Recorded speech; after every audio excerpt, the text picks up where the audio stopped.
Mighty oceans wash the shores of this ancient land, which gave to the world one of the greatest sages, Gautam Buddha. India spreads out from the rugged Himalayas in the north to the sandy dunes dominating its western boundaries. It seems that I have stepped into another world, into another time.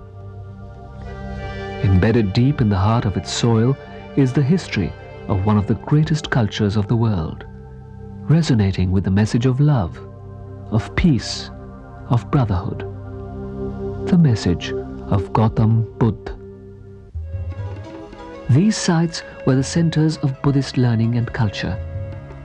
Monks and disciples lived here in the monasteries, worshipping the relics of the Buddha contained in the stupas. Each stone that is unearthed tells of how far and wide the doctrine of Buddhism had spread during the times of the Tathagat and later. So I must begin from the very beginning, from Lumbini in Nepal, the birthplace of Prince Siddhartha Gautam, son of Shuddhodhan, the Shakya king at ancient Kapilvastu. Today there exists a pillar of Ashok proclaiming in Brahmi script that the Buddha was born here. On a full moon day in the month of Vaishak, May, taking a bath in the Niranjan river, Siddhartha Gautam sat under the Bodhi tree. Here, under this auspicious Bodhi tree, Shakyamuni Gautam attained Nirvana, divine salvation. The holiest of holy places associated with Buddhism, Bodh Gaya, is situated in the Gaya district of Bihar. Ashok refers to this place as Sambodhi. Temples and monasteries of nearly all countries where Buddhism has flourished have come up near and around the Mahabodhi temple, forming an integral part of Bodh Gaya. The Thai temple and monastery is startling in the sunlight. Gold lacquered tiles, sloping terraces, roofs, curved dragon forms, making graceful silhouettes against the sky. The Japanese have built a colossal Buddha, which is by far the most imposing and awe-inspiring image at Bodh Gaya. The Buddha in all his glory, giving the message of peace, love, piety, a message from the land of his birth to the world. I leave for Benares, the oldest city of India.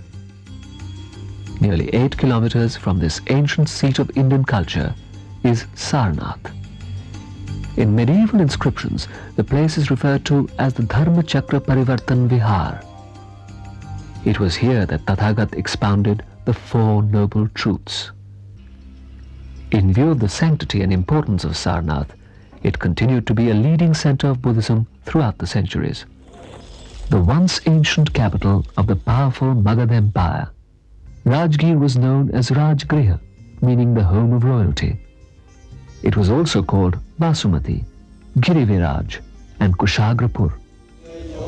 Lord Buddha spent several rainy seasons, Varshavas, in this area, spending time on Gidkut hill and preaching to his disciples. Vaishali was once the capital city of the Lichavis, one of the earliest republics of the world. Lord Buddha visited this place 3 times in his life and chose to declare his approaching Nirvana and delivered his last sermon at Vaishali.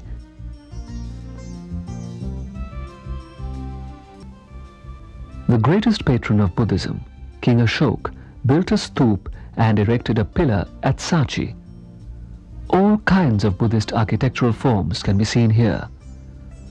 Although the monument at Sachi now forms one of the most magnificent and perfect examples of early Buddhist art in India, the site seems to have no apparent connection with the traditional history of Gautam Buddha. Sachi remained a great center of Buddhism for more than 1,000 years. This is evidenced by the numerous monuments belonging to all eras from the 3rd century BC to the 12th century AD. As I leave Sachi, my heart swells with an emotion which fills my soul with elation. The journey has been a revealing experience. I feel that I have set out on another journey. A journey from within.